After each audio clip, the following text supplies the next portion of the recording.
Hello, my name is Devin Jones, and welcome to this edition of the Sparx Tribune Report. You can find me on Twitter at the user handle provided in the description box below, and on the Sparx Tribune's website. That's the Sparx Tribune. Sparx is spelled with an X, thesparxtribune.weebly.com, and I will include a link in the description box below where you can find that website.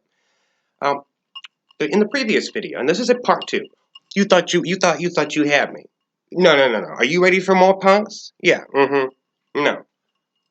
The last video, we talked about Ben Shapiro. Ben Shapiro, check it out.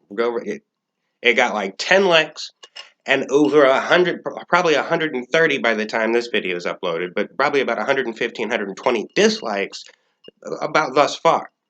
It also has over 100 comments from nasty right-wing trolls and fascist fearmongers and racist fuckheads and the like, along with transphobic slurs and you name it, you know. It was just full of a litany of wonderful, wonderful people. The best and the brightest. But I wanted to talk about the type of comments that the previous video generated and, where these people's heads are at, and maybe dismantle some of the logic that seems to be the prevailing template from which these people are coming at the previous video. And I also wanted to, as I mentioned in the last video, I said I would possibly try to follow Professor Hesse's locked Twitter account. Now I know why it was locked. In the previous video, I put the hypothesis out there that I thought it might just be locked because of an army of hateful trolls. And then after I published the video, I got an army of hateful fucking trolls. So go figure. Hypothesis confirmed. It is now theory. After this, this is the scientific method. This is how it works. After this video, the next swath of hateful trolls, theory becomes scientific law. This is how it works. Anyhow, all jokes aside. In the previous video, entitled Ben Shapiro Goes Full White Genocide, okay, and he does. He starts employing the logic used by white genocide people, and Ben Shapiro, and I'm not going to mention the racist idiot that Ben Shapiro referenced the works of the one buffoon. I'm not going to mention him. I'm going to talk directly about Ben Shapiro because Ben Shapiro is the one getting hyped up about this chart by Professor Hesse. And this chart, I already read it in the last video. If you're unfamiliar with this small piece of literature, the 8 white identities, go watch the previous video. If you like it, give it a thumbs up. The trolls are after it.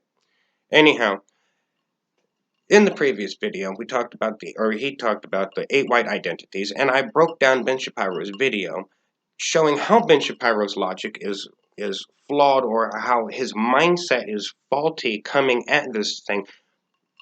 And when I did so, the army of trolls that came after the video started suggesting that it was the chart. Oh, goodness. Started suggesting that it was the chart that was actually racist. I'm glad that didn't spill. That was vodka, by the way. That was my vodka. Glad the lid just popped right off of it. Must have been pressure or something. But my vodka didn't spill.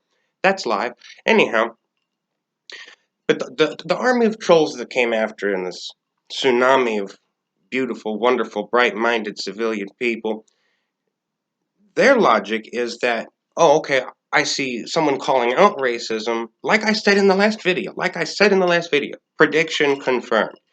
You see someone call out racism, and they're like, oh, racist, that's racist. Not look in the mirror at this racist, wow. This small piece of literature, the 8 white identities, again, watch the last video, not rehashing that, I'm trying to keep this short, but it was a reflective means by which someone, a white person, can look into that proverbial mirror and look and with a little bit of self-awareness, with a little bit of perception and intuitive critical thinking skills, be able to discern. If we can't as a society look into a mirror, how are we going to see our ugly warts? And white society, racist, I'm going to be specific, racist white society got a big glaring look in that mirror. And they're not used to having someone that's not part of white culture examine white culture. Generally, white culture is examined and propagated and written upon writ large by white professors. Now, the mirror is turned around and they see someone from another culture who's not part of white culture turning the mirror around on them. And they didn't like it. They didn't like what they saw because when they design the mirror, they get to edit out the warts. They rewrite history. They whitewash history, as many have said. But when this black professor designed this mirror and turned it around, they said, "Oh my God, it's racist." Well, yeah, it is, isn't it? It's racist. I see racist too. You know what I mean? But they, unaware of the fact that they were looking in the mirror, all the professor did was write a chart about whiteness. And anyhow, here's a couple of the comments that I'm talking about. Because the chart said nothing about, by the way, as many of the comments as referenced hating white people, as many of the comments referenced that, the chart never mentioned hating anybody. It never really specifically was referring to white people. It was referring to white identities. It was referring to whiteness. And I broke that down in the last video, toward the end of the last video as well. I pulled up the Wikipedia page and I read the first paragraph of the Wikipedia article defining what whiteness is. The article is called Whiteness Studies. We hashed that in the last video. Onto the comment section. Here's the troll army. And again, sorry for my face getting so close to this. I'm blind as a bat. So, JT says, well, there is a flaw with this scale. The scale itself is racist, this person says. It says you are only a good person if you hate whites publicly. If you hate whites privately, there is still some work to be done to be fully woke. And again, like I said, the chart never mentioned hating anybody. Never mentioned hating white people. It never really specifically addressed white people. It addressed whiteness. Whiteness, again, and I already hashed this out, but just for the sake of hashing it out again, it was in reference to the chart. The chart was talking about whiteness as a power structure, as an ideology, as social relationships. The camera here is teetering on the leaning tower of keyboard.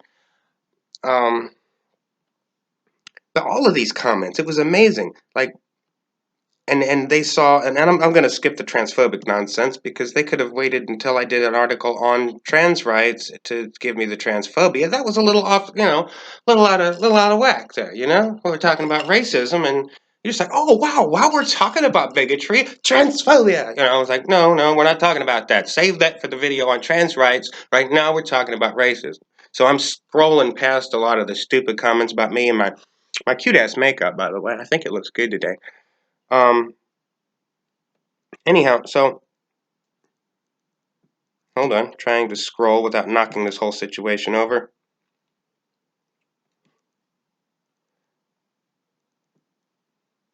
A lot of these are just lacking substance, though.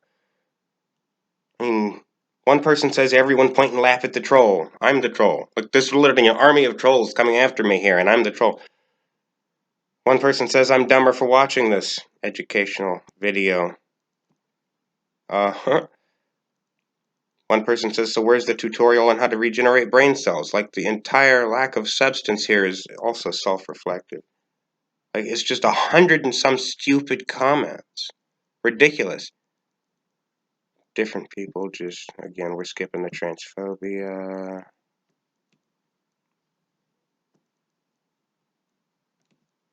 I also got maybe 3 or 4 out of the whole 100 and some comments. There were like 3 or 4 people who gave like supportive comments, Anyhow,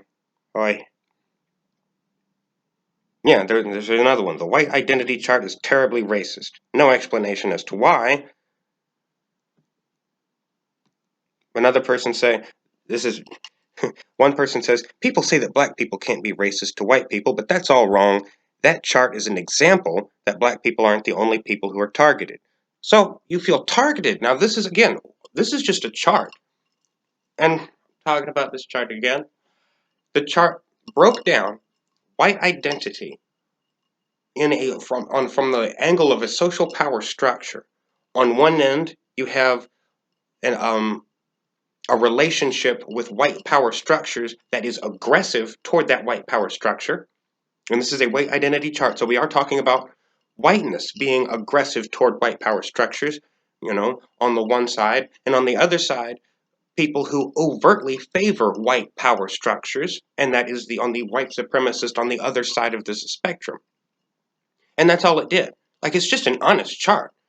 Like, the chart just breaks down, and here are the various, not stages, but on the spectrum of identity, how one perceives whiteness within a relationship of social power structures, and these people come at it like offended, which there are not words in the English language by which I can communicate the level to which this actually just shows how good of work that chart is. To get so many people to be so offended at an objective chart just describing various sectors of whiteness, white identity, written by a black professor, to have so many people turn so sour on it. And again, it's just like they walked into a room with, like, there's been comedians make fun of the bathroom mirrors with the bright lights, the LED lights or whatever those lights are, and they look in the mirror and there's like every single flaw on their face and they just want to leave that bathroom. There's a couple of different comedians made jokes like that. And anyhow, that's kind of like what happened here. It's like this chart was like, it was precise. It was objective from what I could see. Like, I'm not racist. I'm a white person. How am I racist towards white people? You fools, you buffoons. Like, I don't I don't get it. I really, well, I do get it, but that's what it is. It's they saw a bright shining mirror flashed right in their faces, and they couldn't handle it. They couldn't. Oh, the troll armies were, a thing of beauty. If you see this video, Professor Hesse, good job. But anyhow, I'm gonna actually, you know what? I'm gonna skip all the troll comments because it's just such a lack of substance. It's amazing. If you really want to see all the troll comments, you can go to that video and you can read all the troll comments yourself. Basically, what I essentially wanted to get to after that was I wanted to go to Professor Barnor Hesse's Twitter account. And I was going to check with him to make sure I'm pronouncing his name correctly. That's still an assumption, by the way. His last name is Hesse. Maybe I shouldn't be. Never mind. Never mind. But I wanted to go in, because he's had a rather graceful response himself on Twitter, granted the stupidity that's headed his way, and caused him to subsequently need to lock his Twitter account. And again, pardon me if my face gets too close to the camera, because I'm blind, like I said before. But he said, oh, this person, he's speaking of someone who wrote him an email. He got lots of hate emails. This one wasn't so specifically acidically evil, but it was revealing in its own way, which is why it's one of the things I wanted. One of the tweets I wanted to read was him talking about this particular email, which he gives an excerpt.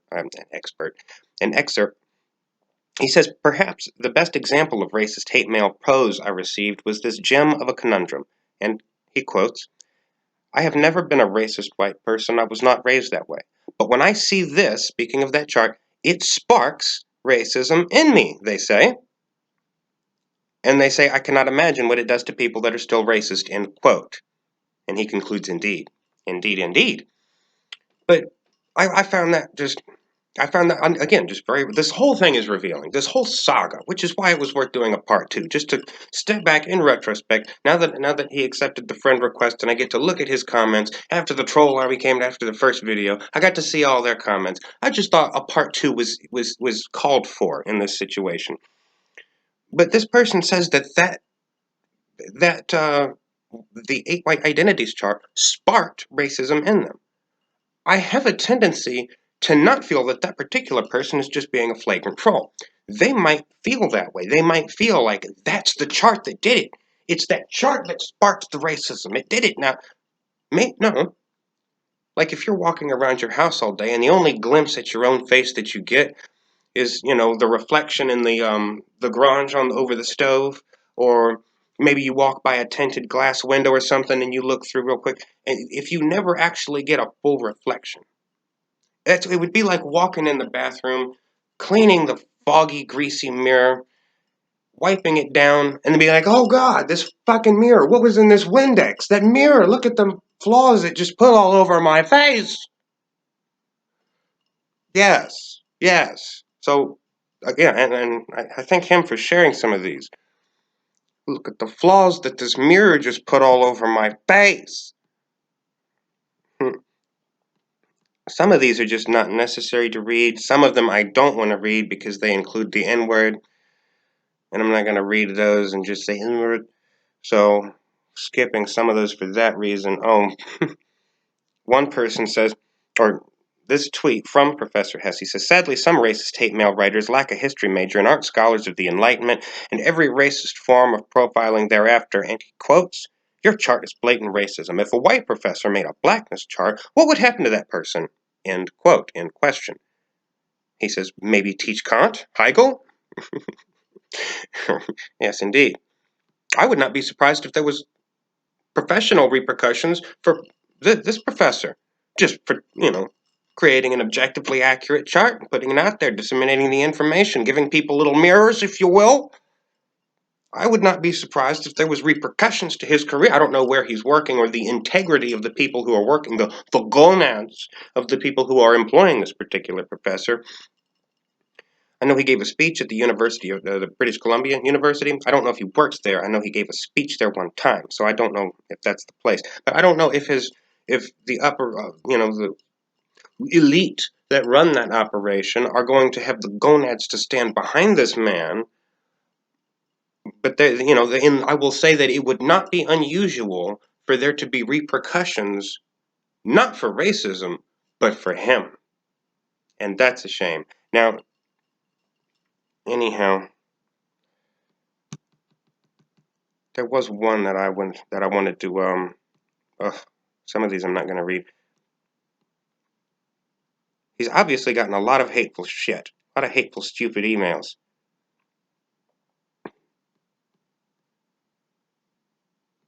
Yeah, here he says, he kind of wraps it up in this tweet. He says, despite my ethnographic commentary below, must be said these savagingly racist emails are the most concentrated, sustained, visceral sputum, vomit, and diarrhea that has ever been spewed in my direction in a short space of time. Their unrelenting violence is a sign of the times. Which is a sad thing to read. You would think that those times were ways away, right? No. No, it's a sign of the times. And the troll army which ensued upon my last video proves it again. Bigotry is alive and well, America. It's alive and well. And like I tweeted twice today, under responses to various tweets, I said it twice on Twitter, I'm going to say it one time here. I do not want to hear any stupid ignoramus say, this is not who we are. Because yes, this is who we are, obviously. Obviously. Okay? Go read the comments on the last video if you don't believe me. You can't read his tweets because they're locked. I don't blame him, quite frankly, especially today. I blame him less today than I did yesterday. Yesterday, my initial response might have been, well, thick skin, like, no, I understand, especially reading some of the detailed accounts of some of the more savage emails received. Like, okay, well, do what you have to do for your own protection, for your own mental health and sanity, etc. It's crazy. Oh, here's one from 6 hours ago. He tweeted, last night received a most stark death threat. It detailed dismembering me, then said, quote, you are getting set on fire, not until you die. We still need to bury you alive. You have put a dangerous target on yourself, and we know where you work, end quote. Great! Great! The best, the brightest, these lovely civilized individuals. He says, this morning there was a police car outside my house. Well, no doubt. At least. I'm done reading that, but you get the point. What was that one music video that was done? This is America? Cheers, this is America. Actually, Professor Hesse might be British. But nonetheless, this is the world that we live in, right? This is the world that we live in. I'm done. Again, my name is Devin Jones. This has been this edition of the Sparx Tribune Report. You can find me on Twitter at the user handle provided in the description box below. And bring on the troll army. You hateful, nasty people.